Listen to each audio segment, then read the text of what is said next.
Halo, halo, Halo, operator. halo, Ini masih bukan? halo, Assalamualaikum. Halo, Waalaikumsalam. ya, bagaimana? Sudah bisa kita mulai saja pada operator? Apa bisa kita mulai saja?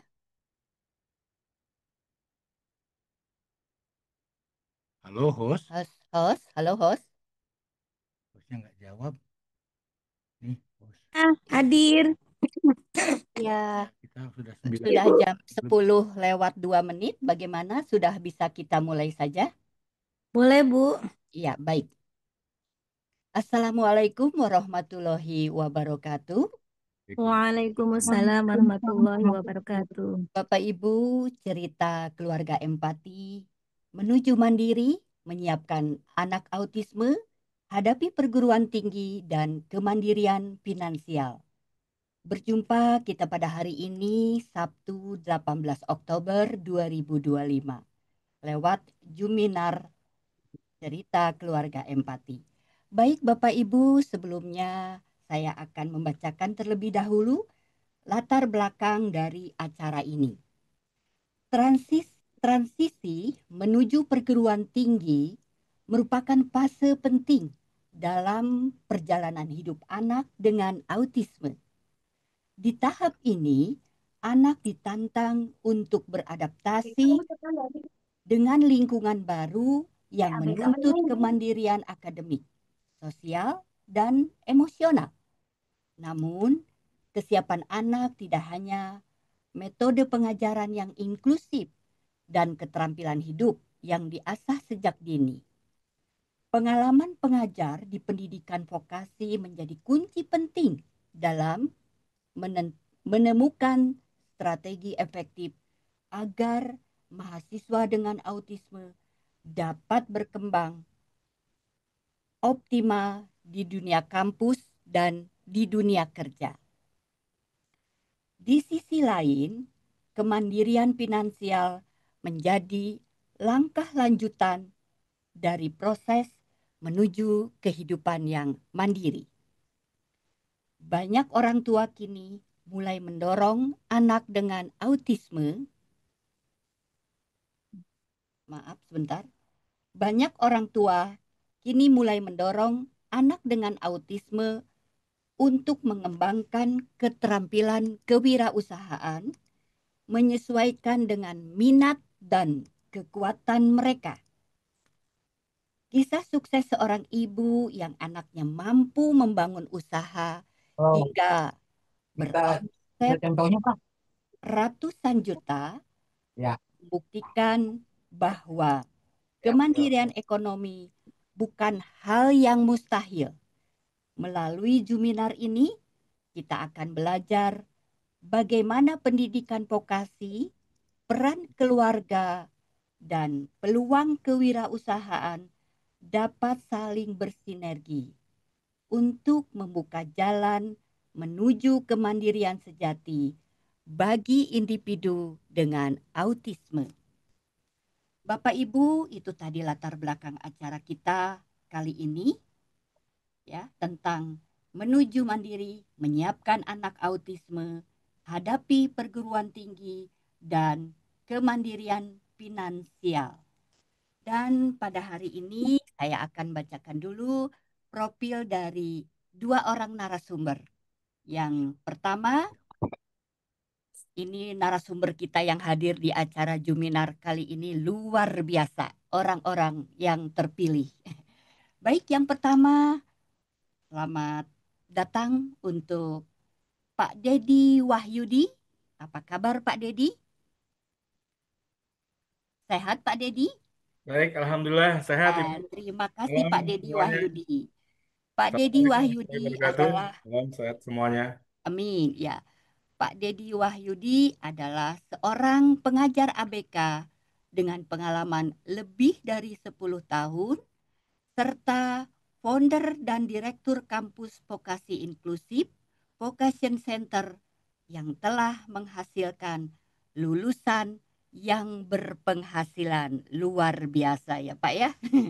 Dan narasumber kita yang kedua di sini ada Ibu Rika Padliah yang luar biasa juga. Apa kabar Ibu Rika? Assalamualaikum. Alhamdulillah Waalaikumsalam. baik. Iya.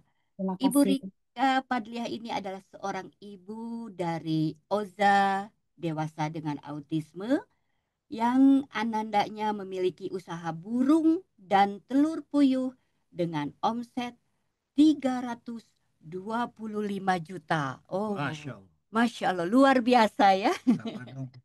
Iya, dan tak lupa saya sebelumnya ingin memperkenalkan diri sebagai moderator. Perkenalkan, saya dengan Bunda Lista Rangkuti, ya.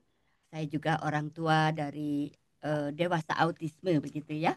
Dan saya juga ingin menyapa eh, selamat datang untuk Bapak Ibu sebagai partisipan di acara Zoom Minar ini ya.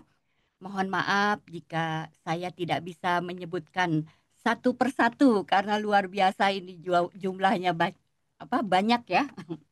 Terima kasih Bapak Ibu yang sudah hadir di acara Juminar Keluarga Empati ya. Dan terima kasih juga untuk keluarga besar Empati ya.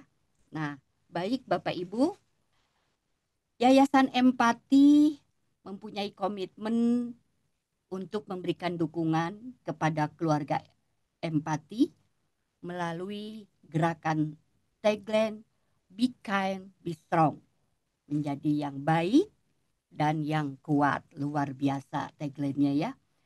Lalu kepada Bapak Ibu sebagai audien di acara Juminar ini, apabila Anda akan menuliskan pertanyaan, silahkan di chat room Zoom ya Bu ya.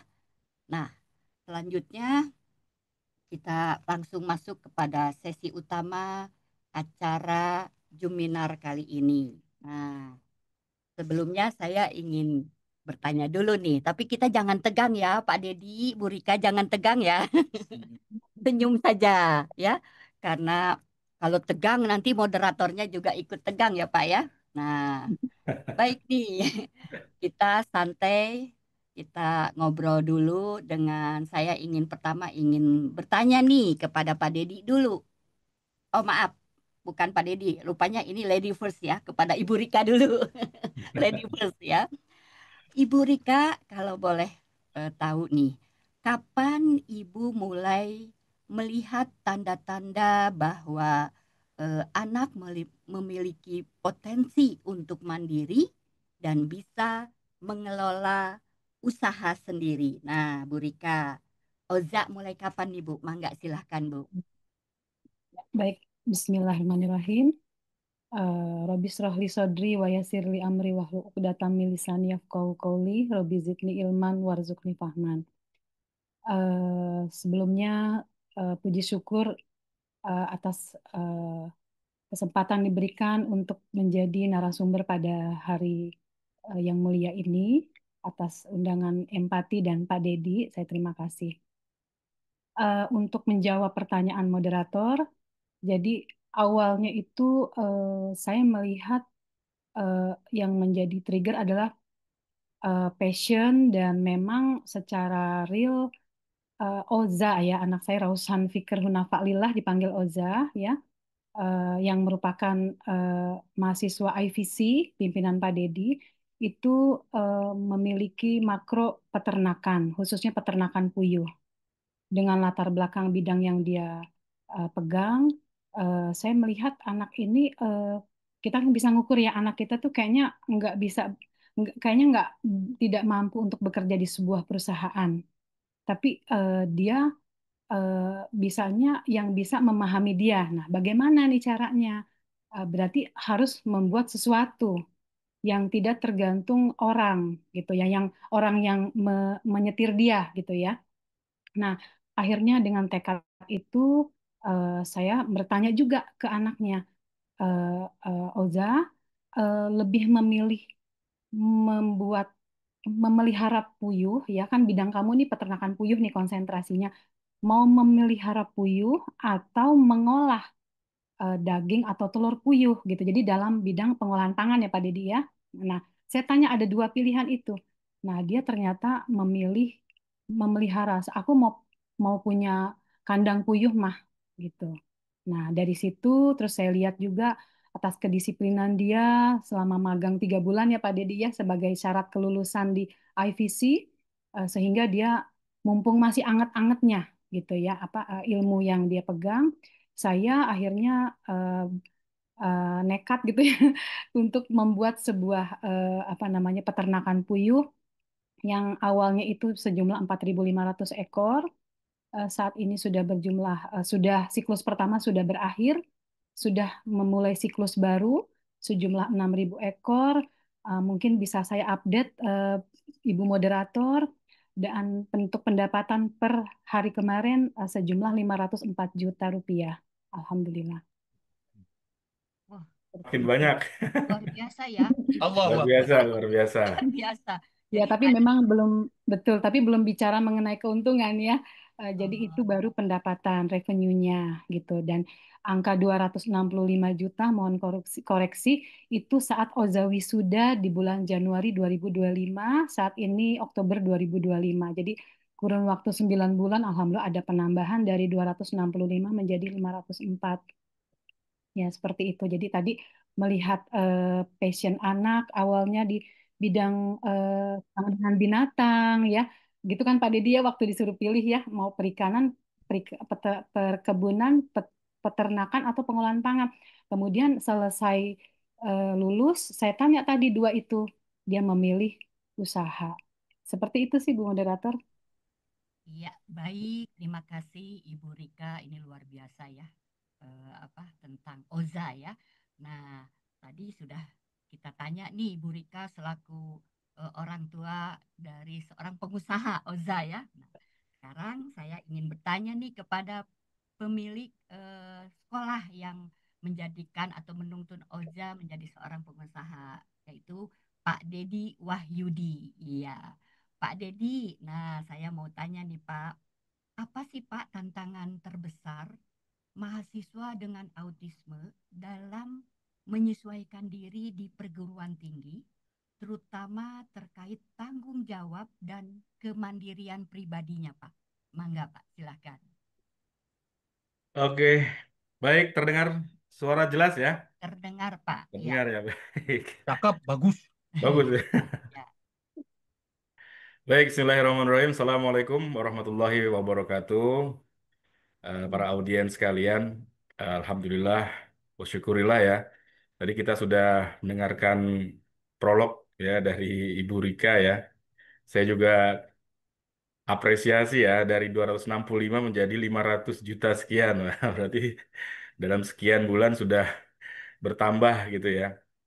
Eh, Baik, tadi mengenai hal-hal tersebut gitu ya, saya tantangannya memang apa ya, kompleks lah ibaratnya. Di satu sisi kita harus memberikan kompetensi, skill, vokasional, teknisi dalam suatu pekerjaan. Di sisi lain kita juga memperhatikan secara psikologis bahwa anak-anak ini umurnya sudah dewasa, sehingga sudah sepantasnya juga juga sepatutnya itu eh, kita fokus juga kepada kemandirian gitu ya. Jadi bukan itu aja yang kita, bukan hanya skill, kemudian bukan hanya skill saja, bukan hanya kemampuan teknisi saja dalam suatu bidang pekerjaan, tapi kita juga memperhatikan hal-hal kemandirian.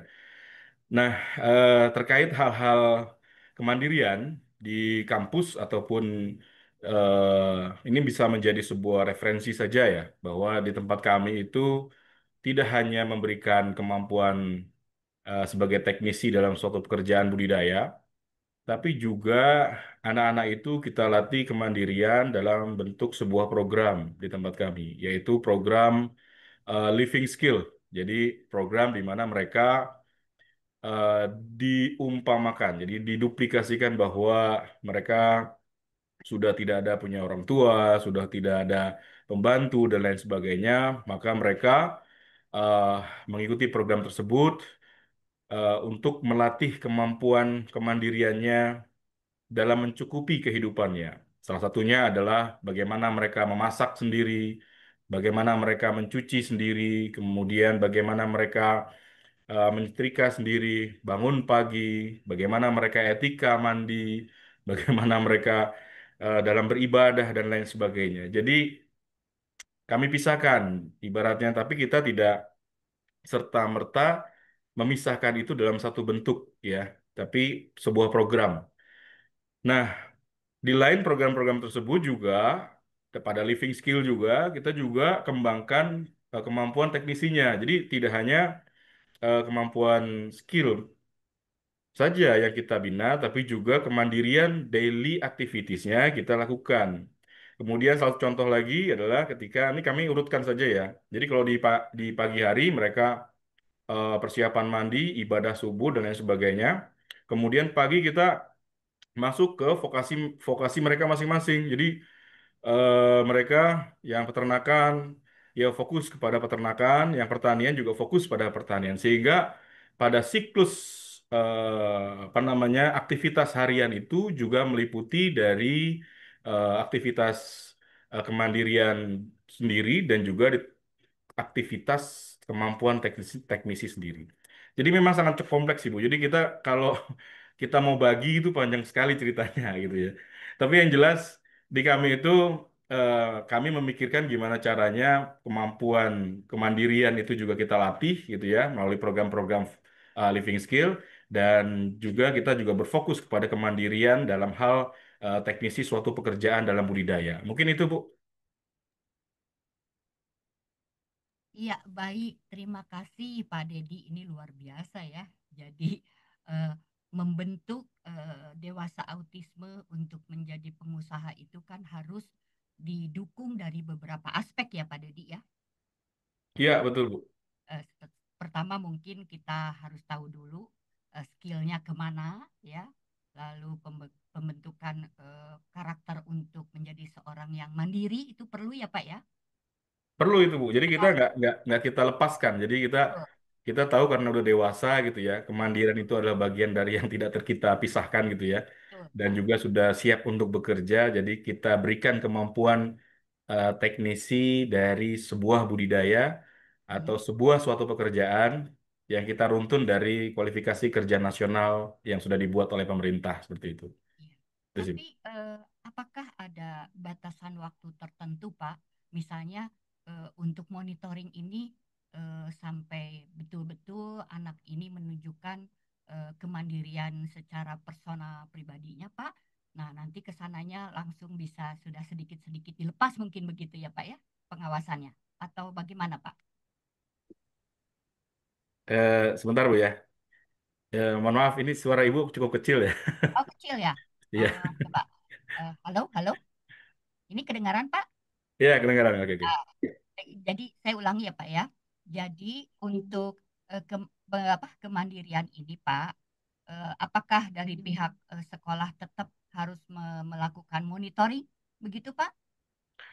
Iya, jadi eh, anak-anak yang sudah memiliki potensi ya, kemandirian dalam berwirausaha itu tetap kita pantau karena ini sistemnya seperti kita di kampus Bu. Jadi kita punya ikatan alumni gitu ya ibaratnya. Jadi kita nggak apa ya, tidak meninggalkan anak-anak yang sudah lulus. Jadi anak-anak yang sudah lulus pun ketika mereka apa namanya kesulitan dalam proses penjualan dan lain sebagainya itu pun kita fasilitasi di sini. Jadi alumni-alumni yang sudah memiliki produk, alumni-alumni yang sudah jauh produknya, sudah memiliki sertifikasi halal dan lain sebagainya, bahkan sudah memiliki PIRT itu mereka datangnya ke kampus kalau memang cukup sulit untuk menembus pasar. Nah, oleh karena itu pihak kampus itu memfasilitasi seluruh alumni-alumninya yang produktif gitu ya, yang memberikan produk-produk ke kami dan kami pasarkan. Kebetulan di tempat kami itu kampusnya di BRIN, Bu, Badan Riset Inovasi Nasional. Oh iya iya. eh ada lebih dari 14.000 ASN, Bu, di sini, Bu, Iya. dan Baik baik. tergabung dalam Ya koperasi, Bu. Jadi contoh yang kemarin sebagai contoh aja ya, kami Ya. sama Bu Rika itu membuat sebuah apa ya puyuh bumbu kuning gitu ya. Dalam Oh, 1 minggu sudah habis Bu, udah. Jadi alhamdulillah. seperti Ya, itu. ya. Jadi Baik. eh, produk-produk anak-anak pun kita publikasikan di lingkungan ASN di BRIN, ya Ya. otomatis nggak cepet apa nggak terlalu lama barang-barang mereka ataupun produk-produk mereka habis terjual seperti itu. Dan Baik, memang baik. eh, karena kita berada di apa namanya wilayah pemerintah, jadi harganya pun cukup terjangkau Bu. Itu yang membuat mungkin anak-anak kami ataupun mereka lebih laku keras itu ibaratnya seperti itu. Iya, baik-baik. Iya, terima kasih Pak Dedi ya. Nah, sekarang kembali saya akan menyapa Ibu Rika, bertanya lagi Ibu. Untuk Ibu Rika, apakah ada langkah-langkah yang dilakukan untuk mendampingi anak agar bisa mengelola usahanya secara mandiri, Ibu? Mangga, Ibu. Ya, baik. Terima kasih atas pertanyaan Ibu Moderator. Jadi untuk langkah-langkah ya, jadi poin penting adalah kerjasama semua pihak. Dengan keterbatasan anak kita yang sewaktu-waktu bisa jenuh karena moody, ya, itu bisa ke distract. Kita udah punya planning, ya, kita udah punya ABCD, udah tiba-tiba ada sesuatu hal yang ke distract, ya buyar udah gitu kan. Nah, jadi kita juga harus kembali mengukur. Untuk saat ini terus terang, OZA itu baru bisa sebatas teknis usaha ini. Jadi untuk manajemennya fully yang megang saya gitu. Dia belum paham yang namanya terima pendapatan sekian, kemudian pengelolaan kebutuhan pakan untuk SDM-nya gitu ya, apa pekerja-pekerjanya, kemudian bagaimana untuk memaintain dengan agen ya sebagai pembeli telur gitu ya. Kemudian kita masuk ke komunitas puyuh gitu ya, ada aplikasinya. Itu belum sampai situ. Jadi memang bertahap, intinya bertahap. Untuk saat ini baru teknis. Kemudian ya insya Allah ke depannya pelan-pelan nanti mungkin minta bantuan Pak Dedi ya yang memang masih terus membantu memonitor para alumni IVC. Mudah-mudahan apa akan tetap makin ada progres untuk OZA. Itu aja sih Bu. Iya, iya, baik. Terima kasih Ibu Rika ya. Nah, ini saya akan menyapa dulu ada pertanyaan dari audiens ya, yang bertanya kalau boleh tahu kampusnya di kota mana katanya ya. Nah, Pak Dedi, kampusnya di mana nih Pak Dedi? Ada pertanyaan dari audiens. Betul di Cibinong, Pak? Iya, kampusnya di BRIN Cibinong. Tepatnya Tepatnya? di ya tepatnya kita di apa namanya pusat inovasi. Ya, Pusat Inovasi. Ya, di pusat inovasi BRIN Cibinong atau dikenal sebagai KST Dr. Insinyur Soekarno di sana. Ah, Tepatnya di Cibinong, Kabupaten Bogor. Jadi berada di dalam kawasan pemerintah di hmm. BRIN Cibinong. Itu Iya, tempatnya. iya. Nah, tadi pertanyaan dari Ibu, siapa ini yang bertanya? Ibu Tri Wulandari. Nah, Ibu Tri, jadi kampusnya Pak Dedi itu ada di kantor BRIN Cibinong, Kabupaten Bogor ya. Baik, Pak Dedi, ini pertanyaan berikutnya untuk Pak Dedi. Bagaimana program pendidikan tinggi dapat membantu mahasiswa dengan autisme menemukan potensi yang bisa menjadi sumber penghasilan di masa depan. Cukup jelas, Pak? Terdengar? Iya, baik. Jadi ini untuk saya jawab untuk umum Ibu ya. Jadi Ya. saya Ya, jawab betul, saya betul. untuk umum. Jadi sebetulnya akan saya bedakan Bu ya. Karena saya juga punya experience juga di IPB waktu itu apa namanya di universitas seperti apa gitu ya. Yang umum dilakukan dan memang yang khusus yang kami lakukan ibaratnya seperti itu. Bagi universitas eh, anak-anaknya baik itu yang terdiagnosa ASD dan cukup banyak sekarang diterima di universitas-universitas umum Bu ya dan juga menerima jurusan-jurusannya juga berbagai macam. Jadi Dan sekarang pun universitas juga ada yang membuka pendaftaran masuk ya untuk anak-anak disabilitas. Jadi sekarang sudah cukup banyak sekali dan orang tua juga lebih mudah untuk memilih. Kalau zaman dahulu ya itu cukup sempit ya pilihannya tuh hanya ini saja, hanya itu saja. Tapi sekarang sudah alhamdulillah sudah meluas dan juga sudah cukup banyak. Nah, untuk anak-anak kita yang diterima secara apa namanya kognisi di kampus-kampus baik itu di negeri maupun di swasta, maka yang perlu diperhatikan oleh orang tua adalah minat mereka yang pertama. Minat mereka dulu. Pertama itu yang diperhatikan adalah minat mereka. Di kampus-kampus itu pasti ada yang namanya ekstra organisasi intrakampus maupun organisasi ekstra kampus di mana mereka dapat menawarkan, universitas-universitas tersebut dapat menawarkan semua aktivitas-aktivitas yang dapat menunjang masa depan anak-anak atau masa depan para mahasiswanya. Nah, tapi kebanyakan itu hanya untuk memperkuat soft skill-nya saja. Tapi tidak memperkuat hard skill-nya. Oleh karena itu, para mahasiswa-mahasiswa yang terdiagnosa autistik di kampus-kampus umum, maka perlu meningkatkan kemampuan hard skill-nya atau kemampuan teknis dalam suatu pekerjaan. Nah, itu hanya didapati di luar. Nggak mungkin ada di dalam kampus. Karena selama pengamatan saya di kampus hanya mengasah keterampilan soft skill-nya saja. Seperti itu. Jadi kemampuan hard skill-nya para mahasiswa-mahasiswa pun yang umum itu juga melatih mereka di luar.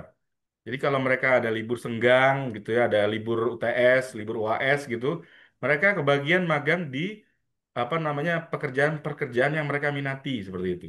Atau bahkan mereka mengikuti sebuah course ya, kursus-kursus yang memang disesuaikan dengan kompetensinya. Contoh, kalau dia jurusan akuntansi, maka dia kursus untuk perpajakan P21 dan lain sebagainya apa ya terkait masalah pajak eh, perusahaan dan lain sebagainya. Nah, itu eh, mereka lakukan. Nah, kalau di tempat kami, otomatis kami sudah merancang dari A to Z. Jadi kita sudah merancang bagaimana kemampuan soft skill-nya dan kemampuan hard skill-nya kita jadikan satu. Jadi kita kita buat range antara A sampai Z, maka kita range-nya itu kita dalam rank A to Z. Jadi kita selesaikan, jadi sampai tuntas seperti itu. Sampai berpenghasilan, intinya gitu. Kalau di tempat kami kan memang sudah kewajiban bahwa hanya yang lulus saja yang punya penghasilan. Jadi seperti Oh, itu. Hanya yang lulus saja yang punya penghasilan, ibaratnya gitu. Nah, iya, eh, seperti itu. Jadi bayangannya seperti itu. Maka orang tua harus benar-benar apa namanya menyiapkan anak-anak kita itu punya kemampuan hard skill-nya agar ketika dia lulus dia sudah punya kemampuan dalam suatu pekerjaan tertentu sehingga dia tidak apa ya mengalami mungkin kemunduran ya di kampus dia aktif karena kan kuliah dari pagi sampai sore ya kan ada aktivitas praktikum juga mungkin dia mengikuti organisasi intra juga tapi ketika sudah lulus dia tidak memiliki kemampuan dalam suatu pekerjaan tertentu. Oleh karena itu, selama masih ada di kampus, ya cari, ketemukan, ya apa namanya lembaga-lembaga yang memang memberikan kemampuan pekerjaan atau kemampuan-kemampuan yang bisa menghasilkan kemandirian finansial. Mungkin seperti itu, Bu. iya, baik. Terima kasih, Pak Dedi ya. Tadi ada Ibu Mayang, saya kembali ke pertanyaan audien ya. Ibu Mayang bertanya, boleh dong Pak Dedi minta websitenya katanya ya, website sekolahnya. Dan eh, ada siapa Ibu Dina ini ya, Bu Dina, eh, tolong di-share nama dan alamat kampusnya, Pak, katanya. Ya, tadi ya sudah dikasih tahu ya. Alamatnya itu di kantor BRIN Cibinong, Kabupaten Bandung ya, Pak ya. Jadi ada di Bogor, Bu. Kabupaten maaf, Bogor. Bogor. Aduh, kok inget Bandung saya. Ya, baik Pak Dedi, terima kasih. Sekarang kembali saya kepada Ibu Rika. Pertanyaan ketiga untuk Bu Rika, tantangan apa yang paling berat ya dan bagaimana cara ibu serta anak ibu untuk mengatasi tantangan itu? Mangga Bu Rika. Bismillah. Mungkin saya bisa membagi dua ya tantangan di sini, tantangan terkait usaha sama bukan gitu ya. Nah, jadi tantangan terberat kalau tidak terkait usaha adalah saat almarhum ayahnya tiada pada November 2020. Jangankan anak spesial ya, anak yang reguler pun pasti berat sekali. Jadi itu masa yang sangat berat bagi kami sekeluarga. Dan saat itu anak saya tuh berinisiatif untuk langsung di saat itu menjadi anak santri katanya. Dia apa mencari teman ya untuk bisa menemani yang selalu sama ayahnya itu. Dan berjalannya waktu, kemudian dia memang tidak ingin apa dia pengen konsepnya tuh dia tinggal di rumah tuh hanya sesekali gitu ya. Jadi gimana nih caranya? Akhirnya saya menemukanlah piramida, piramida HSSN homeschooling gitu ya. Itu terletak di Bogor. Sampai saat ini Oza tinggal di asrama itu.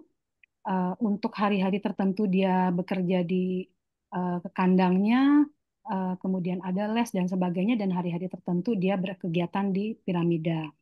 Berjalannya waktu, alhamdulillah dia udah semakin stabil ya, karena memang yang jadi tantangan adalah masalah emosional dia yang suka tidak terkendali seperti itu. Nah, kemudian untuk tantangan berkaitan usaha ini banyak ya. Jadi apalagi saya eh, bukan dunia wanita gitu ya pada dia peternakan ini ya, yang Ya. saya memasuki juga masih apa ya memulainya gimana. Alhamdulillah waktu itu Pak Dedi memperkenalkan dengan Pak Jaja Suharja, tokoh puyuh ya. Jadi saya beli bibit puyuh berkualitas di beliau. Kemudian dari Pak Jaja itu saya diperkenalkan dengan Pak Edi, yang memang sampai saat ini eh, apa namanya sangat berperan sehingga adanya peternakan Oza ini.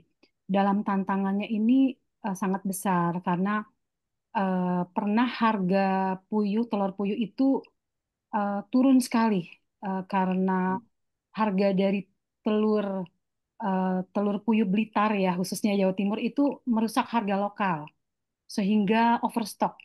Overstock terjadi, banyak telur yang busuk ya.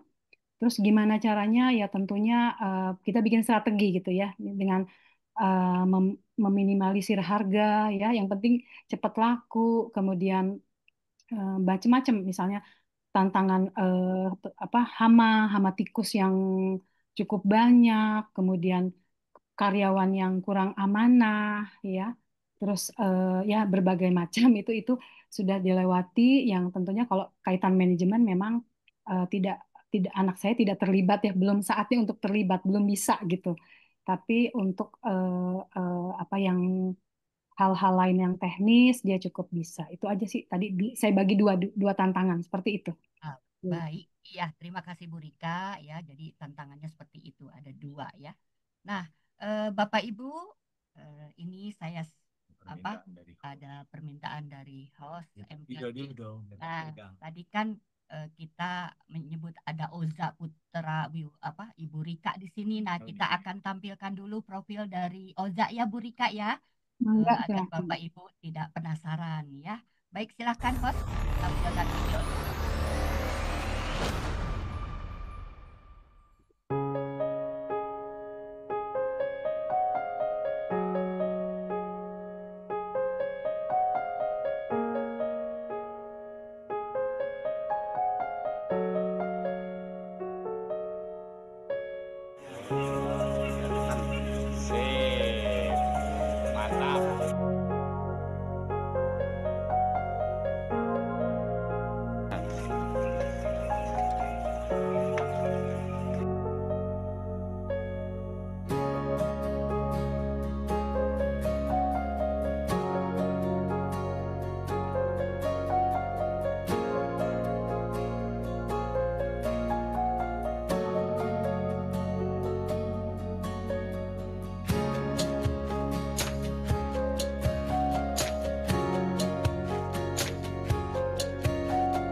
4.500 ekor.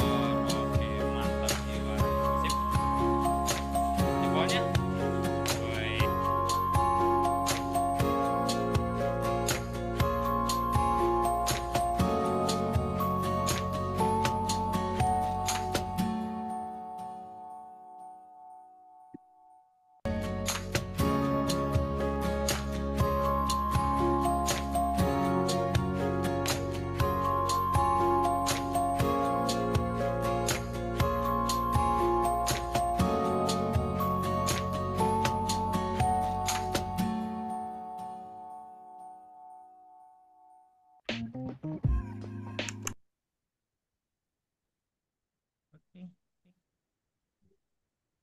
Iya, itu luar biasa videonya ya, Bapak Ibu. Sampai merinding saya, Ibu Rika. Itulah Ya, kebesaran Allah ya, hasilnya luar biasa. Maaf Pak Dedi, mungkin nanti bisa menjawab ada pertanyaan dari audien ya, tentang jurusan. Di chatroom ya Pak Dedi, mungkin bisa minta tolong Pak Dedi langsung menjawab. Baik, memasuki pertanyaan ketiga, ini kembali saya bertanya kepada Pak Dedi ya. Pak Dedi, bagaimana cara lembaga vokasi menyiapkan mahasiswa dengan autisme agar siap menghadapi dunia kerja atau menciptakan peluang usaha sendiri? Mangga, Pak. Baik, terima kasih Ibu. Ini juga perlu juga kita memberikan referensi ya terkait apa itu sih sebetulnya vokasi gitu ya. Eh, Kemarin juga ada juga beberapa lembaga-lembaga sekolah yang menanyakan tentang vokasi itu apa sih Pak Dedi, seperti itu ya.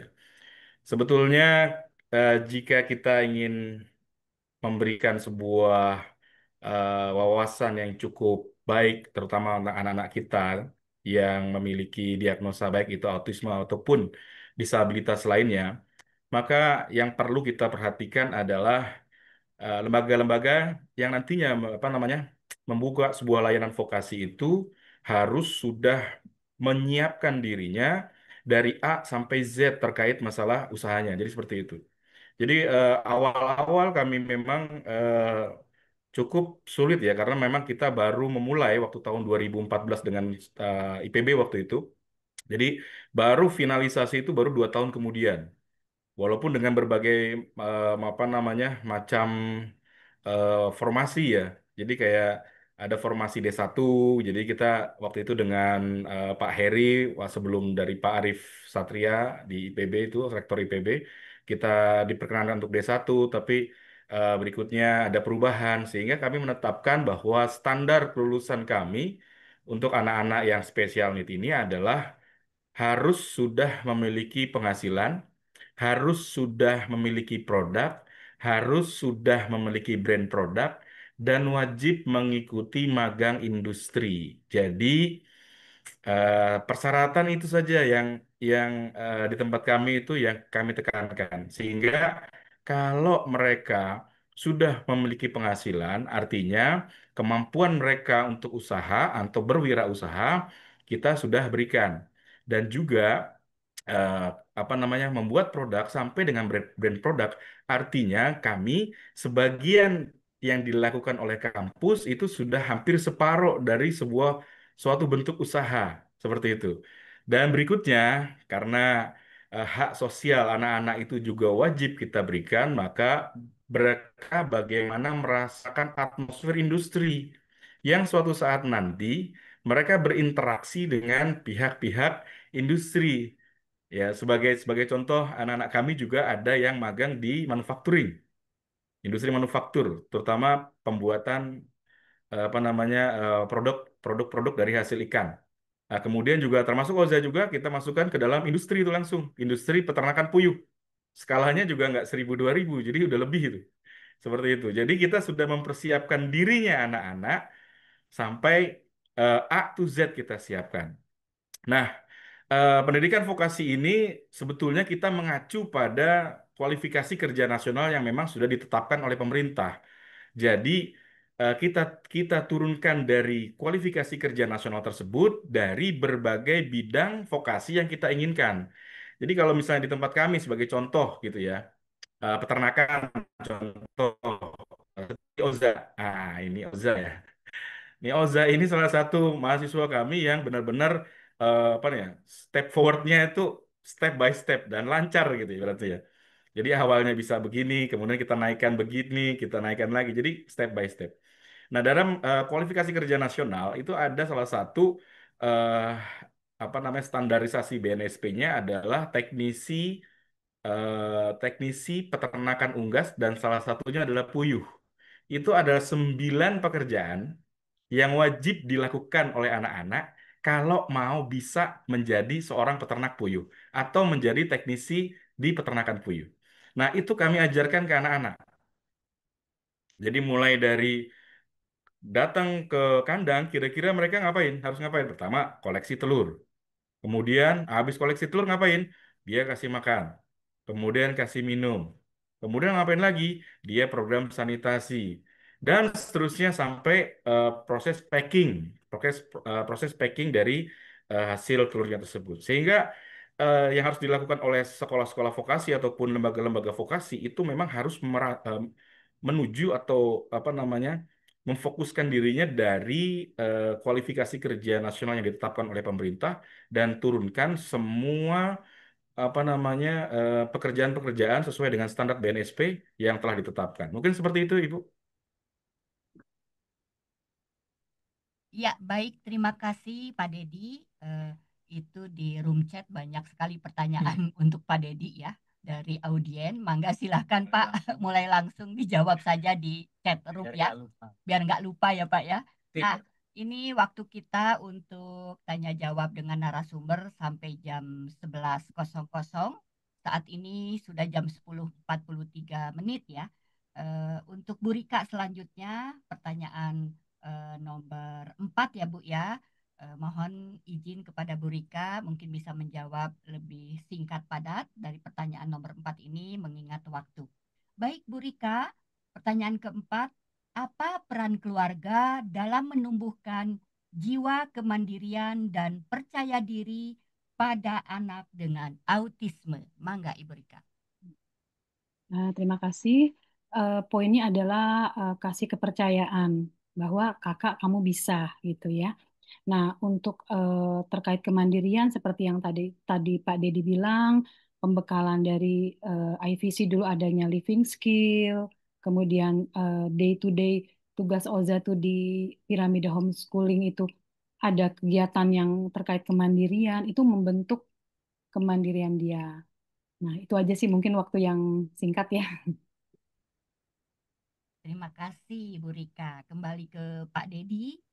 Eh, izin Pak mungkin bisa di-share nanti nomor Bapak untuk audien ya. Silahkan itu di belakang layar mungkin nanti ya. Eh, pertanyaan berikutnya untuk Pak Dedi. Keterampilan kerja apa yang sebaiknya mulai dilatih sejak sekolah menengah agar anak dengan autisme lebih siap secara finansial ketika dewasa? Mangga, Pak. Oke, baik. Ini cukup bagus sekali ya. Jadi karena anak-anak yang datang ke tempat kami dari SMA itu tidak banyak sekali yang tidak memiliki kemampuan dasar ya. Jadi cukup apa ya, apa namanya kaget juga kami. Jadi anak-anak yang datang ke tempat kami itu tanpa ada kemampuan kompetensi dasar dalam suatu keahlian atau vokasional. Sehingga kami harus melakukan sebuah program gitu ya. Nah, eh, bagi SMP ataupun SMA yang apa namanya anak-anak kita berada di posisi-posisi kualifikasi sekolah tersebut, maka yang perlu diperhatikan adalah eh, jika sekolah itu telah memiliki bidang vokasi, maka pastikan bidang vokasinya itu dapat dan mampu ya link dan match kepada suatu pekerjaan atau kepada usaha yang nantinya dia minati dan dia geluti. Contoh nih Bu ya, di SMP ada mungkin ada kegiatan cookery gitu ya. Pasti ada tuh di SMP SMA pasti ada kukeri, ya kan? Nah, kukerinya itu tidak hanya sekedar hanya kukeri saja sebetulnya. Jadi dari sebelum masuk kukeri, anak-anak itu dilatih bagaimana cara memotong. Jadi ada bagaimana cara ada 9 cara untuk memotong, bahkan anak-anak dikenalkan bagaimana cara memegang pisau yang benar. Jadi seperti itu. Contoh sebagai contohnya seperti itu. Atau contoh misalnya ada SMP SMA juga ada saya pernah mengunjungi salah satu SMP dan SMA yang ada vokasi di bidang perikanannya seperti itu.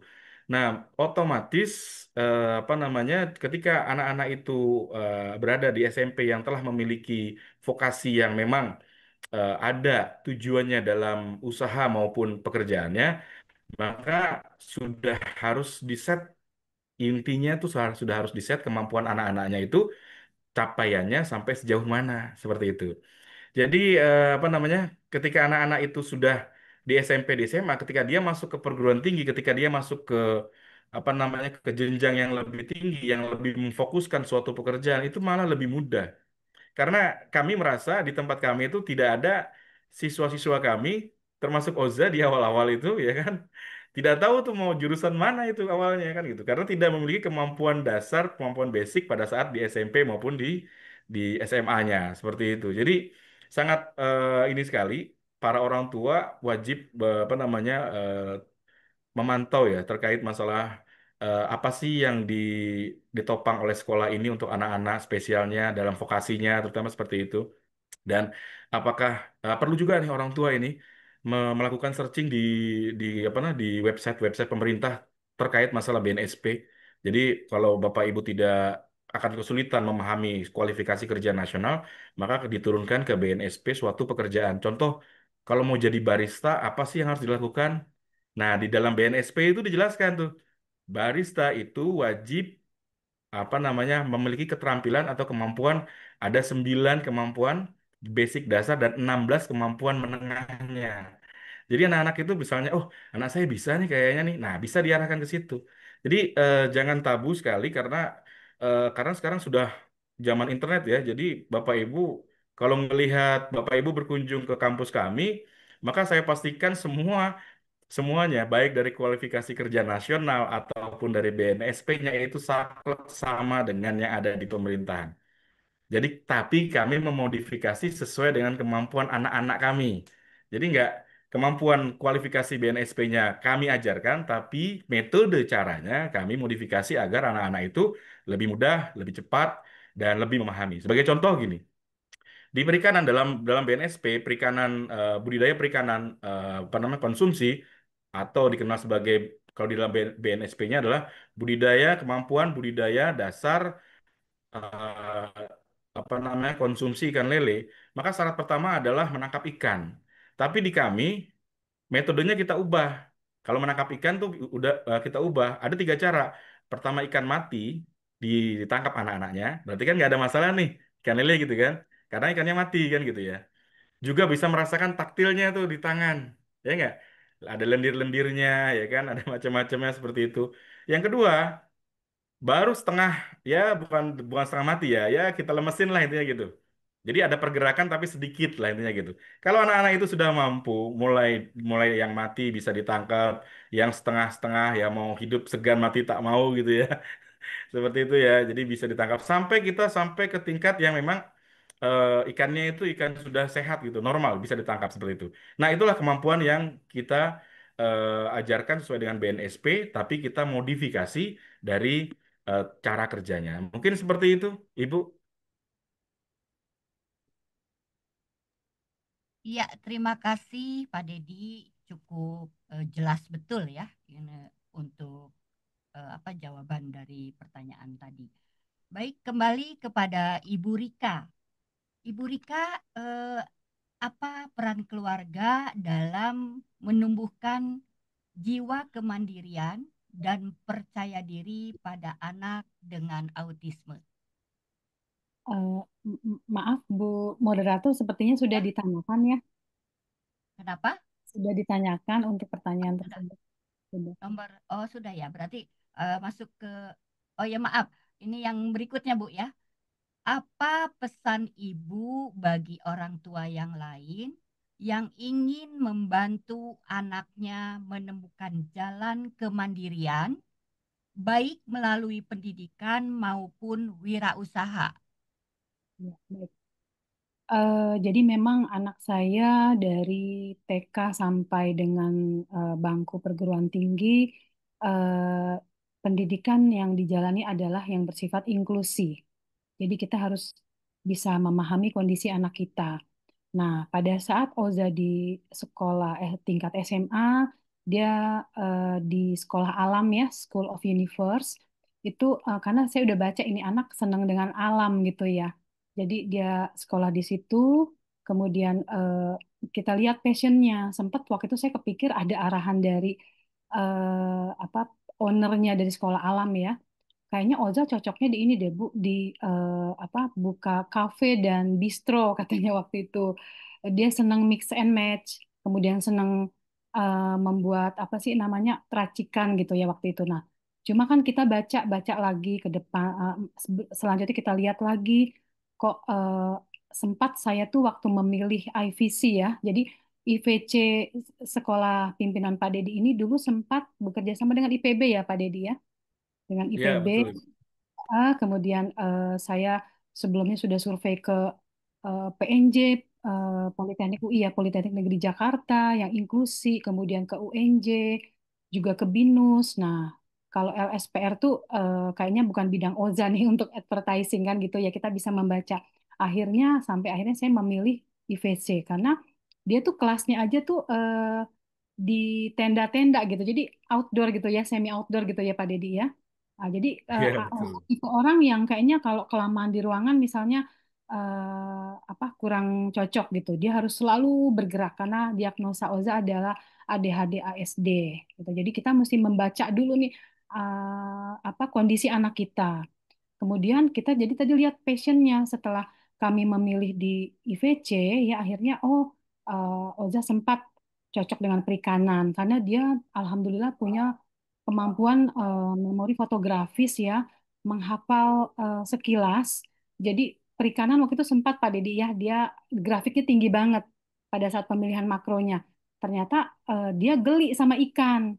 Padahal waktu itu dia tuh sampai menemukan metode yang pada dibilang megang-megang lendir gitu ya. Dia menemukan metode sarange kata dia. Memegang ikan nila yang ada durinya, dia pegang kepit begini Pak Dedi. Kekepit gitu. Nah ternyata tapi pas di tes makro dia tiba-tiba timbul gelinya gitu. Akhirnya dites dengan ayam, bebek dan puyuh. Ternyata dia mampu gitu, dibolak-balik dia selalu tahu mana yang betina, mana yang jantan, mana yang apa dia paham akhirnya sampai dapat keputusan dari dosen Oza mendapatkan peternakan. Nah, jadi kita melihat minat passion anak, kemudian peran orang tua ya bekerja sama dengan semua pihak, salah satunya dengan pihak kampus sehingga gimana nih jalan keluarnya memulainya karena saat itu Pak Dedi juga lagi full sibuk banget ya dengan sertifikasi halal ya Pak Dedi ya. Jadi saya aduh ini Oza harus mesti dia pengen aku pengen cepet punya peternakan dia begitu dalam kurun waktu 3 bulanan jadi gitu. Nah jadi tekad yang kuat dari orang tua, ikhtiar, tentunya doa adalah kunci utama untuk sebuah kesuksesan. Mencoba terus, insya Allah akan diberikan jalan keluar. Itu aja sih pesan dari saya. Iya, baik. Terima kasih Ibu Rika. Kembali ini untuk Pak Dedi. Pertanyaannya, bagaimana kolaborasi antara kampus, dunia industri, dan keluarga dapat mendukung transisi mahasiswa dengan autisme menuju kemandirian ekonomi dan sosial? Ya, mungkin ini waktu tinggal beberapa menit Pak Dedi sampai menuju 10 lewat menuju jam 11 Pak ya. Mangga silahkan Pak Dedi untuk menjawab dengan singkat dan padat. Ya, memang apa namanya hubungan three in one lah intinya seperti itu ya. Dari kampus, kemudian dari orang tua ya, kemudian juga dari tempat industri ya. Tapi pertama yang kami sampaikan adalah kami harus melakukan dari pihak kampus. Pertama adalah yang harus melakukan proses verifikasi tempat industri. Jadi kami pastikan tempat-tempat industri yang tempat kami itu memang ramah untuk anak-anak itu yang penting. Dan mereka juga mengenal. Dan mereka juga acceptable. Intinya seperti itu untuk anak-anak. Jadi di industri itu kami tekankan hal tersebut. Sehingga ada beberapa industri yang memang sangat senang sekali ketika anak-anak itu industri di kampus ya, industri di tempat apa magang di industri seperti itu. Nah, kebanyakan di awal-awal mungkin ini pengalaman juga Bu Rika juga di awal-awal magang itu gimana ya magang gitu ya.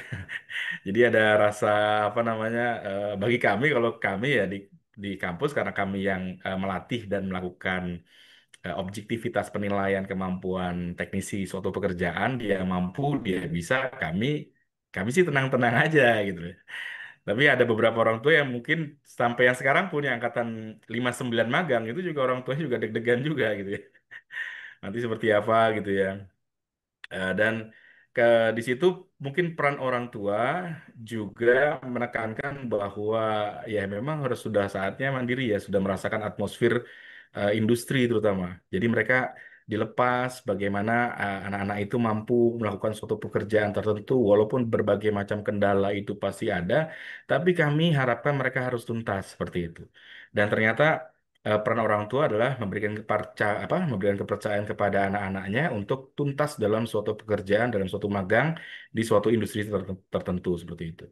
Nah, itulah kombinasi yang menurut kami itu adalah kombinasi yang pas ya, sehingga anak-anak itu sudah memiliki kemampuan, menurut saya ya sudah kemampuan yang memang sudah cukup dapat latih dan dapat bekerja seperti itu. Jadi eh, pihak kampus itu harus benar-benar memastikan tempat-tempat yang memang ditempati suatu industri tersebut dia harus juga mampu diterima ya kan kemampuan untuk acceptable kepada anak-anak kemudian pekerjaan-pekerjaan yang memang sama dengan kampus intinya gitu jadi apa yang dikerjakan di kampus akan dan sama pasti dengan pekerjaan yang ada dilakukan di industri itu yang paling penting jadi seperti itu jadi kombinasi 3 in 1 tadi itu memang wajib jadi yang penting itu adalah kampus menyiapkan industrinya itu sesuai dengan apa yang diajarkan di kampus, sesuai dengan pekerjaan-pekerjaan atau teknikal-teknikal yang ada di kerjaan di kampus, sama dilakukan juga di industri juga sama, sehingga ada muncul kepercayaan diri kepada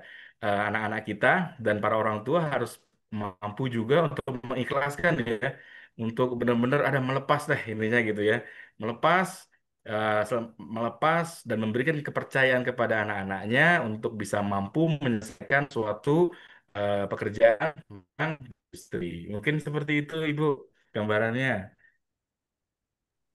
Ah, ya baik Pak Dedi, luar biasa jawabannya.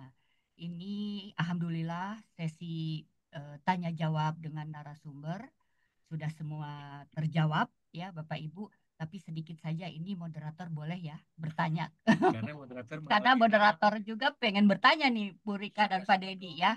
Ya untuk semua partisipan yang ada di chat grup ya. Terima kasih sudah banyak memberikan juga pertanyaan. Pak Dedi, ini dari saya sendiri selaku moderator ingin bertanya, apakah yang menjadi mahasiswa di kampusnya Pak Dedi itu semua terkategorikan ABK, Pak? Halo, Pak Iya, Dedi? Bu, semuanya kategorinya adalah ya, semuanya adalah kategorinya adalah disabilitas, Bu. Oh, Semuanya. disabilitas dengan Dan ya paling banyak dengan yang paling banyak adalah autis, yang paling banyak. ASD. iya iya ASD ya Ya, yang paling banyak luar biasa ini ya. betul. Eh, Tapi kan artinya begini Pak, kemampuan atau bakat dari anak-anak itu tidak harus yang berupa semacam apa ya eh, produk begitu ya Pak ya produk, tapi bisa juga kayak anak saya nih Pak, anak saya bidangnya di voice over Pak, dubbing Pak. Nah itu berarti diarahkan kepada bidangnya bisa ya Pak ya, seorang Bisa, Bu. dubbing Eh, ada di Ibu, kampus Bapak. gini, Ibu mungkin saya kenalkan dengan salah satu MC Istana Negara, Bu. Wow. Nah, dia juga apa namanya voice over dari berbagai sinetron. Bisa Ibu bertukar pikiran. Mungkin Hmm. Ibu nanti bisa Siapa cek ya Pak? saya, Siapa Pak? Bapak Pak Happy Chandrayana, Bu. Oh iya MC Istana baik-baik. Negara. Jadi nanti Ibu bisa saya kenalkan ke orangnya dan dia set dengan anak-anak disabilitas bahkan pernah mengisi di tempat-tempat kami untuk para orang tua, motivasi, motivator gitu ya. Dan Ya. dia juga voice over di berbagai sinetron. Kalau Ibu tahu zaman dulu Mahabharata gitu ya, Betul. Ramayana gitu ada kan. Nah, dia voice over Ah, di situ. iya boleh Pak. Jadi Terima itu bisa kasih. saling bertukar pikiran bagian Ya, gitu. ya baik. Nanti Bu, mungkin bisa bisa di-share nomornya ya Pak ya. apa namanya? Iya, Ya, bisa, Bu. bisa sharing ya. Iya. Baik, Bapak Saya Ibu. bisa sharing, Bu. Tadi, Oh iya. ya, tadi sesi tanya jawab sampai jam 11 lewat 2 menit ya. Kali ini kita akan memasuki sesi tanya jawab dengan audiens ya. Namun di sini moderator hanya bisa membacakan saja. Ada Ibu Puji yang bertanya kepada Ibu Rika. Kalau Mas Oja itu sebelum masuk IPC, syarat yang disiapkan ketika masuk IPC itu apa, Bu Rika? Terkait penghasilan, magang, industri, dan usaha yang disyaratkan. Nah, mangga Bu Rika, itu pertanyaan dari Ibu Puji. Puji di mana? Ya, terima kasih atas pertanyaan Bu Puji. Jadi untuk bisa membuka usaha ada syarat apa tahapannya ya mungkin tahapannya Oza harus lulus gitu ya. Jadi di IVC itu ada magang. Magang tuh sangat ketat Bu, 3 bulan penuh ya Pak Dedi ya.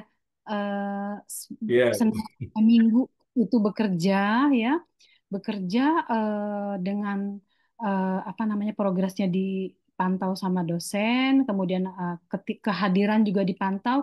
Tidak boleh hadir kayaknya lebih dari berapa kali ya Pak Dedi ya? Maksimal 3 kali Tiga ya, kali, Bu. Iya. 3 bulan gitu. Nah itu kemudian setelah magang itu Ozam membuat laporan magang, kemudian ada ujian, ada sempro, seminar proposal, kemudian tahapan sidang gitu ya. Jadi sidang setelah sidang ada apa? Ada info pengumuman kelulusan. Setelah itu untuk prosesi wisuda mah tidak menjadi satu syarat yang wajib ya Pak Didi ya.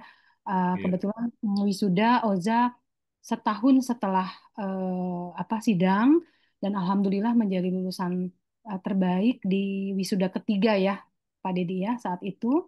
Nah, setelah itu jadi waktu mau wisuda itu yang menjadi tolok ukur IVC adalah eh, jadi Oza tuh lulus IVC tidak ada titel ibu-ibu bapak-bapak gitu dan beserta teman-teman Oza tuh tidak menjadi misalnya diploma gitu ya apa namanya AMD ya ahli media atau setara itu tidak.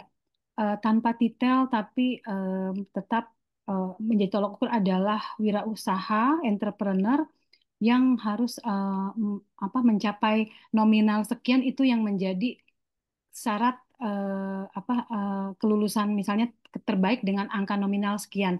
Jadi pada saat Oza itu masuk di IVC, saya ingat Pak Didi bilang yang terbaik lulusan saat itu mencapai pendapatan sebesar 40 juta sekian gitu Pak Dedi ya waktu itu. Nah, terus itu menjadi motivasi saya, insya Allah Oza bisa lebih dari itu gitu.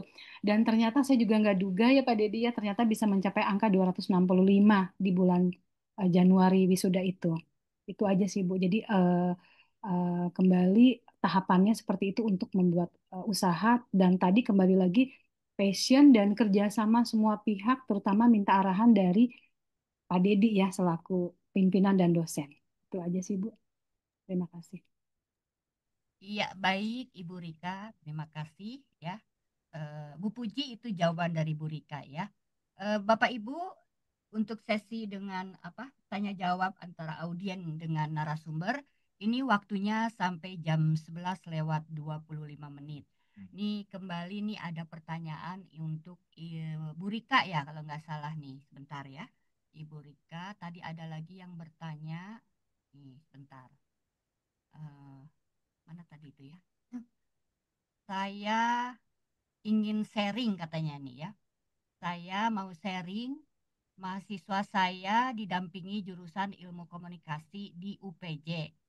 Ada yang suka dukanya jika saat mata kuliah akademik agak menyulitkan dan perlu pendampingan maksimal. Namun ketika kelas public speaking, dia selalu nomor satu. Jadi saya arahkan untuk tambahan kegiatan yaitu menjadi MC di beberapa tempat. Oh, ini sharing aja. Oh, sharing ini Pak Tidak Dedi ya. Rupanya ya. ini sharing aja katanya ya, tapi ini eh, belum menyebutkan namanya nih, Ibu siapa ya? Mm-mm. Nah, siapa? Maaf, sebentar, Ibu siapa? Oh, Bu Suryani ya. Terima kasih Bu Suryani atas sharingnya ya. Dan katanya terima kasih juga untuk Pak Dedi dan Mama Oja untuk ilmu yang berpengalaman. Ya, baik Bapak Ibu masih ada waktu cukup panjang kepada audien yang ingin bertanya kembali. Silahkan menulis di chat room ya. Nah, Pak Dedi ini apa ya? Ada pertanyaan lagi nih buat Pak Dedi dari Ibu Sapitri di Bekasi. Nah, Oh, iya. saya bundanya Maira. Boleh nggak Pak info terkait biaya kuliahnya Pak Dedi Nah, katanya. Nah, ini. ini Pak. Berapa Pak Dedi biaya kuliahnya Siapa tahu katanya. ada Eh, beasiswa. Siapa tahu ada beasiswa mungkin ya. Baik Mana Pak Dedi? baik, terima kasih Ibu. Sekarang eh, kami membuka ada 5 kalau apa kan kalau di negeri itu kan ada SPMB ya seperti itu Bu ya. Ada SMBT seperti itu ya, ada jalur mandiri, ada jalur prestasi dan lain sebagainya. Maka karena kami berada di apa namanya di lahan pemerintahan di kawasan pemerintah itu juga sama. Jadi kita ada eh, kategorinya ya. Jadi ada kategori expert. Jadi expert itu seperti OZA. Nah, OZA itu apa namanya kategori expert. Jadi expert ini adalah eh, mereka akan menentukan sendiri apa namanya makro jurusannya dan mereka memiliki kemampuan kompetensi skill dasarnya sama dengan potensi kemampuan skill utamanya seperti itu. Jadi itu namanya expert dan biayanya itu per semester 20 juta. Jadi per semester itu 20 juta. Kemudian ada jalur yang namanya jalur linier. Jalur linier itu adalah mahasiswanya itu menentukan sendiri jurusan yang dia minatinya. Itu SPP-nya cuma 12 juta. Ada lagi jalur yang namanya makro utama. Jalur makro utama itu 10 juta sekarang. Dan berikutnya ada jalur apa namanya sekolah binaan. Sekolah binaan itu cuma 8 juta. Dan ada kuliah mohon maaf itu 10 juta yang jalur sekolah binaan dan yang jalur Sabtu Minggu juga ada. Jadi kuliah Sabtu Minggu itu ekstensi itu Sabtu Minggu itu SPP-nya 8 juta dan ada jalur sponsorship. Jadi Bapak Ibu nggak usah ragu-ragu ya di tempat kita tinggal pilih saja mau masuk jurusan mau masuk ke tempat kami itu melewati jalur yang mana seperti itu. Jadi ranknya itu dari yang termurah itu 8 juta sampai yang termahal itu 20 juta. Mungkin itu saja. Ya, Maaf Pak baik. Dedi, maaf Bu Moderator, mungkin Ya. menambahkan, diingatkan Ya. untuk uang pangkalnya di luar itu Pak Dedi. Di Oh, ada uang Oh pangkal. iya. Uang pangkal Pak Dedi, mangga. Biar nggak kaget ya, Bu Rika ya. Kalau jadi Lanjut. uang Lanjut. pangkalnya itu paling termurah itu adalah 12 juta, yang termahalnya adalah 35 juta. Seperti itu. Iya, baik. Itu uang pangkalnya ya, Pak ya. Ya. Pak Dedi, ini kembali apa? Ada pertanyaan dari Ibu Rini di Jakarta. Ini kepada Pak Dedi pertanyaannya. Eh, IPC jurusan di IPC ini ada jurusan apa saja? Kuliahnya berapa lama? Anak saya suka masak katanya. Lalu syaratnya apa saja? Kalau lokasi kan tadi Pak Dedi sudah menjelaskan ya Ibu Rini ada di Cibinong. Mangga Pak Dedi, itu pertanyaan dari Ibu Rini di Jakarta. Baik, kalau tadi jurusan tadi sudah saya jawab di chat room ya. Saya sudah jawab chat room itu. Jadi saya ulangi itu kita ada dua vokasional atau fakultas sekarang. Kalau zamannya Oja dulu masuk itu cuma satu fakultas yaitu agribisnis ya. Sekarang nambah ada fakultas F&B Food and Beverage. Pak, bedanya apa F&B dengan tata boga? Sangat beda sekali. Karena F&B itu sudah masuk ke industri, ke industrialnya. Kalau ke tata boga, ya itu hobi lah keterampilannya, itu seperti itu. Jadi kita lebih mengarah ke industrial. Jadi memang untuk kemampuan industri, untuk kemampuan itu kita ada jurusan yang namanya F&B. Nah, apa namanya? Dalam F&B itu ada dua keahlian yaitu F&B product dan F&B service seperti itu. Nah, F&B service kalau dalam BNSP itu masuk ke kategori pekerjaan yang akan dilakukan oleh empat kategori. Yang pertama adalah kasir, yang kedua itu adalah eh, apa namanya bad boy. Bad boy itu pengatur banquet. Banquet itu apa ya? Prasmanan lah ya, intinya gitu ya. Kemudian yang terakhir itu apa adalah barista seperti itu. Kemudian untuk F&B produk itu apa namanya? Lebih mengarah ke chef atau pengelola makanan seperti itu. Nah, itu untuk F&B. Untuk yang Fakultas Agribisnis sama seperti Oza, Oza itu adalah peternakan, budidaya, ada pertanian budidaya, ada perikanan budidaya, dan pengolahan pangan. Bedanya apa pengolahan pangan dengan F&B? Pengolahan pangan lebih mengarah ke raw materialnya. Jadi lebih ke arah frozen food. Jadi kalau mau bikin somai, kalau mau bikin tahu bakso, kalau mau bikin lele mubu kuning, kalau mau bikin macam-macam bisa di frozen lah intinya gitu. Itu perbedaannya. Jadi terkait hal tersebut, Bapak Ibu bisa berkunjung yang deket-deket, yang Depok, yang Bekasi itu deket sekali itu sekali tol itu udah sampai lah di tempat kami. Silakan berkunjung. Ah, iya, iya. Baik. Ya, tadi itu jawaban dari Pak Dedi ya, Ibu siapa tadi Bu Rini kalau nggak salah. Nah, ini kembali saya dari moderator nih ingin bertanya ke Ibu Rika, Bu Rika.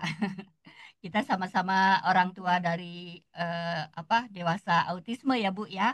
Ya. Bu Rika, saya mau bertanya untuk peternakan puyuh punya Oja itu eh, apakah masih ada di wilayah kampus atau sudah membeli tempat sendiri, Bu? Ya, jadi waktu Oza masa kuliah gitu ya Bu ya, itu Oza dapat kesempatan untuk mempraktek ilmu peternakan ini di peternakan milik kampus seperti itu ya Pak Dedi ya, di daerah Cikaret. Kalau nggak salah itu ya Pak Dedi ya. Ya, Nah, cuma tentunya untuk pembelajaran eh, kapasitasnya kecil gitu ya Pak Didi ya, baru sekitar ya, berapa ya. ratus itu. Nah, kalau hanya tadinya memang Pak Didi memberikan kesempatan gitu untuk ya udah Oza nanti lulus udah di situ aja untuk bisa mempraktekkan ilmu puyuhnya gitu. Nah, tapi kita kan pengennya lebih visioner gitu ya Bu ya, lebih ada progres yang lebih dari itu. Nah, akhirnya ya kami Oza membuka di luar kampus. Nah, adapun ada dalam hal tahapan pemilihan lokasi saat itu, bagusnya tanah sendiri gitu kan Bu ya. Nah, cuma tanah Oza kebetulan ada peninggalan ayahnya di Jawa gitu ya, tanahnya kayaknya kan nggak memungkinkan untuk apa mobilitasnya, sehingga saya mencari tahu, dapatlah tanah saya menyewa tanah di luar kampus, kemudian membangun kandang di situ. Di bawahnya kami kebetulan membangun kandang di atas empang. Jadi sempat di atasnya kandang, di bawahnya ikan, Bu. Seperti itu. Alhamdulillah sempat berjalan bagus, sudah panen juga lele ya saat itu dan beberapa ikan, cuma ada kendala, Bu. Lagi-lagi tantangan, ada kendala, ada irigasinya macet, sering macet sehingga tidak berkembang baik, kami tidak lanjutkan untuk usaha ikannya. Gitu. Jadi untuk ini mudah-mudahan bisa menjawab ya Ibu pertanyaannya. Terima kasih. Ya, baik. Terima kasih Bu Rika. Emang pasti ada ya Bu ya tantangan itu ya. Jangankan Oja di bidang apa peternakan puyuh ya. Seperti ini saya pun mengarahkan Nova menjadi voice over itu luar biasa ya. Pak Dedi, ini ada audien juga nih yang eh, tetap kekeh gitu Pak bertanya. Kalau Pak Dedi sibuk katanya, boleh di-share saja nomor asistennya Pak. Nomor asisten Pak Dedi ini luar biasa ya. Sepertinya banyak yang ingin menyekolahkan anaknya ke kampus Pak Dedi nih Pak Dedi ya. Luar biasa. Nah itu ya Bapak Ibu silahkan itu kontak asisten ya Pak Dedi ya. Asisten Pak Dedi atau nomor Pak Dedi. Ini nomor saya, Ibu. Oh, alhamdulillah tuh Nanti Ibu langsung. juga bisa kalau nanti kan saya berikan yang kontak Pak Happy untuk anaknya yang bisa Ya, dubbing. terima kasih Pak Dedi. Ya, silahkan audien itu nomor Pak Dedi di 0878 7056 6499. Ya, luar biasa ini audien banyak yang bertanya. Mangga silahkan kepada audien untuk bertanya masih ada waktu sampai pukul 11 lewat 25 menit ya. Nah, ini tadi saya udah bertanya nih ke ke Bu Rika ya. Kembali saya ingin bertanya ke Pak Dedi, Pak. Tadi Bapak menyebutkan ada jalur apa? Sponsorship ya, Pak? Ya, Betul, sponsorship. Pak? Betul, Nah, betul, Ibu. itu syaratnya apa, Pak? Itu hanya mengisi form, Bu. Form sponsorship. Oh, Ya, yang nanti akan kami kirimkan ke perusahaan sponsor, Bu, yang akan membiayai anaknya. Jadi ini oh, tidak bukan beasiswa ya, Bu, bukan penuh ya. Jadi sebagai gambaran sponsorship itu ada anak-anak kami yang mendapatkan sponsor yang hanya membayar SPP cuma 4,5 juta saja, Bu. oh, iya, Seperti iya. itu. Jadi Bu- yang paling jadi ada bukan yang beasiswa ya, Pak ya? bukan Bukan ya? beasiswa, jadi hanya keringanan saja Hmm. dan ini wajib diikuti, Bu. Jadi kalau kalau ini tidak diikuti prosesnya dengan benar sesuai dengan prosedur di perusahaan tersebut, maka di blacklist Bu kami, Bu. Jadi kami sekarang Oh, kami telah mengalami eh, blacklist. Jadi ada yang orang yang mengikuti jalur sponsorship tapi dia tidak apa namanya dia mundur dengan apa. Jadi di sini kalau sponsorship tidak boleh mundur ini sebetulnya. oh, Jadi iya, persyaratan iya, dari iya. perusahaan adalah jadi perusahaan pasti akan memberikan keringanan sesuai dengan perhitungan kemampuan apa namanya apa eh, si peminta sponsor tersebut dan itu ditentukan. Jadi kita nggak ada cawe-cawenya untuk macam-macam karena ini ditentukan oleh perusahaan pemberi intinya gitu. Jadi kalau perusahaan pemberi ini ternyata ada yang mundur di tengah jalan, maka kami di blacklist Bu jadinya. Jadi kami 1 tahun ini sponsorship tidak tidak diberikan. Jadi seperti itu Bu. Jadi kalau memasuk jalur masuk jalur sponsorship harus bertekad harus masuk ke tempat kami seperti itu. Jangan boleh nggak boleh mundur intinya kayak gitu. Itu sih Bu sebetulnya. Itu juga bukan dari kami Bu, itu dari perusahaan karena perusahaan telah memandang bahwa pendidikan kami ini memang sangat dibutuhkan untuk anak-anak spesial sehingga perusahaan tersebut memberikan kontribusi dalam berupa kemudahan dalam keringanan dalam pembayaran SPP. Seperti itu Bu. Ya, baik. Terima kasih Pak Dedi. Jadi harus benar-benar ya Pak, serius. Jangan main-main kalau Iya, sponsorship kalau itu main-main ya. yang kena ya generasi Oh, berikutnya. Jadi iya, generasi berikutnya betul, betul Pak. tersuspend seperti itu, betul. Iya. Ya, baik. Ini ada yang minta diulang lagi. Katanya, coba tolong diulang nomor Pak Dedi. Ya, baik. Saya bacakan lagi. Nomor Pak Dedi ada di 0878 70 56 64 99. Oke, cantik. Ya. Nah, ini ada pertanyaan lagi dari Ibu Puji untuk Pak Dedi. Pak Dedi katanya, uang pangkal besarannya kok beda-beda?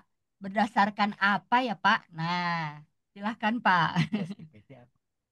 Iya, uang pangkal berbeda-beda karena berdasarkan jalur masuknya. Kalau dia jalur expert, maka karena seluruhnya kami tanggung seluruhnya. Jadi pembiayaan kami tanggung seluruhnya. Jadi apa namanya budidayanya, kemudian pakannya, semuanya itu kita tanggung. Jadi anak-anak itu hanya eh, datang ke kampus itu dengan semangat aja, ibaratnya seperti itu. Sama seperti Oza itu datang ke kampus dengan semangatnya aja. Jadi semua budidaya kami sediakan seluruhnya, pakan kita sediakan karena kami apa namanya vokasi kami itu menyangkut vokasi makhluk hidup. kayak pertanian, tanaman, kayak ikan, kemudian juga kayak perikanan gitu. Jadi seperti itu. Jadi pembiayaan seperti itu. Nah, untuk kenapa beda-beda ya karena memang jalurnya kita bedakan. Untuk jalur linier, otomatis kalau bedanya dengan jalur expert, expert itu kayak seperti Oza, Oza mendapatkan dua kompetensi, yaitu kompetensi skill dasar dan kompetensi utamanya di peternakan. Kalau kompetensi skill dasar, Oza dapat semua tuh. Dapat perikanan dapat Oza. Makanya tadi disampaikan sama Ibu Rika, Oza juga apa namanya perikanan juga jago juga. Kemudian di pertanian juga kita berikan. Kemudian di pengolahan juga kita berikan. Jadi semua skill dasar itu kami berikan seluruhnya. Nah, setelah itu mereka memfokuskan dirinya untuk jurusan tertentu untuk menjadi pilihannya untuk minat dan bakatnya sampai dengan tingkat usahanya seperti itu. Kalau tingkat linier beda. Linier itu dia sudah menentukan nih, saya pengen jurusan perikanan. Ya udah perikanan aja yang kita berikan. Kita tidak akan memberikan yang lainnya seperti itu. Ada yang tapi kita akan berikan yang soft skill-nya kita berikan. Nah, soft skill kita itu ada yang namanya statistik budidaya, ada komputasi budidaya. Jadi kita tidak seperti matematika gitu belajar semua integral gitu turunan gitu nggak pakai itu kita. Yang dibutuhkan saja nanti untuk masa depan budidayanya atau masa depan usahanya seperti itu. Jadi kita nggak semuanya kita berikan. Bahkan bahasa Indonesia pun kita nggak ajarkan. Sampai bahasa Inggris pun kita nggak ajarkan. Karena menurut saya di perikanan di peternakan bukan nggak butuh bahasa bahasa Inggris, tapi yang paling apa namanya sesuai dengan standar BNSP yaitu kemampuan skill teknisi yang dibutuhkan adalah kemampuan bagaimana pekerjaan itu bisa diselesaikannya seperti itu. Ya, Jadi berdasarkan itu baik. jadi beda-beda, betul Ibu. Betul, betul ya. Baik, terima kasih atas jawabannya Pak Dedi. Untuk sesi tanya jawab ini Bapak Ibu sudah alhamdulillah sudah berakhir ya. Bagi audien yang ada di room chat, mohon maaf apabila ada pertanyaan-pertanyaan yang belum bisa terjawab oleh narasumber. Untuk nanti bisa langsung telepon aja kepada narasumber ya. Nah, selanjutnya saya meminta kepada Pak Dedi dan Ibu Rika sebagai apa penyemangat begitu ya. Ada semacam statement untuk dibagikan kepada audien keluarga empati.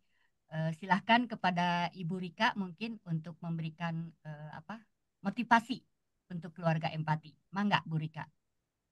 Terima kasih. Mungkin saya hanya mau menyampaikan ya bagi khususnya bagi yang Muslim ya, mau memberikan sepenggal ayat gitu ya di Quran surat Al Imran ayat 191. Auzubillahi minasyaitonirrajim. Robbana ma khalaqta hadza batilan, ya Allah, ya Tuhan kami, tidaklah Engkau menciptakan semua ini sia-sia. Jadi saya membacanya, menafsirkannya adalah anak spesial ya, dewasa spesial. Insya Allah ada sesuatu yang bisa digali dari anak-anak kita.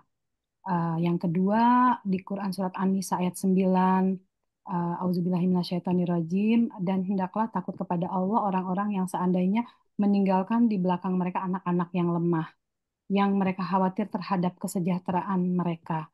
Oleh sebab itu hendaklah mereka bertakwa kepada Allah dan hendaklah mereka mengucapkan perkataan yang benar. Jadi jangan ada kekhawatiran, ada Allah bersama kita. Eh, apa ikhtiar dan doa selalu, insya Allah nanti akan ada dikasih jalan keluarnya. Demikian. Terima kasih. Terima kasih Ibu Rika, luar biasa ini penyemangatnya ya. Baik, saya minta kepada Pak Dedi untuk memberikan apa motivasi begitu untuk keluarga besar empati. Baik para audiens sekalian, eh, saya hanya memberikan sebuah referensi dan inspirasi saja bahwa Bapak Ibu mungkin tahu sekarang ini ekonomi semakin ke sini semakin belum menentu gitu ya. Bahkan ada PHK-PHK di mana-mana massal gitu ya. Oleh karena itu, Bapak Ibu perlu memikirkan second opinion buat anak-anak kita, terutama anak-anak yang spesial kita. Apakah anak-anak kita akan mampu bersaing pekerjaan dengan sarjana-sarjana ataupun diploma-diploma yang akan lulus secara umum yang banyak sekali itu? Ataukah Bapak Ibu menyiapkan dirinya ke anak-anak kita, menyiapkan suatu pekerjaan yang nantinya untuk masa depannya agar bisa memunculkan jiwa entrepreneur kepada anak-anak kita? Itu yang pertama itu. Eh, kita tidak memunculkan bahwa undang-undang dari pemerintah kita telah menetapkan cukup mungkin anak-anak kita bekerja di instansi-instansi pemerintah maupun instansi-instansi swasta. Oleh karena itu, Bapak Ibu tidak hanya tekankan ke kognisinya untuk para anak-anak kita yang sudah mahasiswa, tapi tekankan pula kemampuan teknis pekerjaan, kemampuan teknis pekerjaan yang ingin dia gelutinya. Jangan pernah menyerah untuk anak-anak. Aku udah capek, mah. Aku udah lelah, mah. Kuliah, mah. Seperti itu. Ambil waktu untuk anak-anak kita untuk memperkenalkan pekerjaan-pekerjaan yang nantinya mereka mendapatkan kemandirian finansial. Mungkin itu saja, Ibu. Iya, Terima kasih. terima kasih. Ya, Ya, terima kasih Pak Dedi. Ya, sekali lagi kami mengucapkan terima kasih kepada Ibu Rika dan Pak Dedi selaku narasumber di acara ini yang ikut mendukung acara ini, ya. Dan terima kasih juga kepada keluarga, sahabat, dan teman spesial empati yang sudah mengikuti kuliah WhatsApp empati, ya.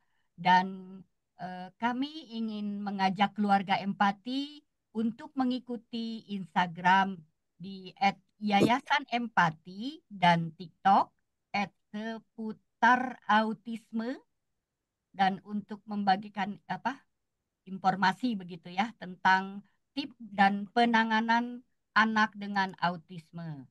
Dan kami pun ingin mengajak audiens untuk membagikan konten-konten empati di website, di Instagram, TikTok, dan YouTube agar semakin banyak masyarakat yang paham tentang autisme ya. Jadi sekali lagi saya Bunda Lista selaku moderator juga host dari Empati beserta narasumber mengucapkan terima kasih yang sebesar-besarnya kepada keluarga Empati dan audien di Zoom Minar kali ini ya. Saya selaku moderator meminta maaf, mohon maaf apabila saya menyampaikan kata-kata yang tidak berkenan di hati Bapak Ibu. Sekali lagi, sampai jumpa di cerita keluarga empati berikutnya. Terima kasih Pak Dedi dan Ibu Rika, terima kasih dan audiens semuanya terima kasih. baik. Salam Wassalamualaikum semua. warahmatullahi Terima wabarakatuh. kasih. Iya, terima kasih. Waalaikumsalam warahmatullahi wabarakatuh. Waalaikumsalam. Terima kasih Bu Lista, Pak Dedi, Mangga Bu Rika. selanjutnya kembalikan kepada host dari Empati. Silahkan.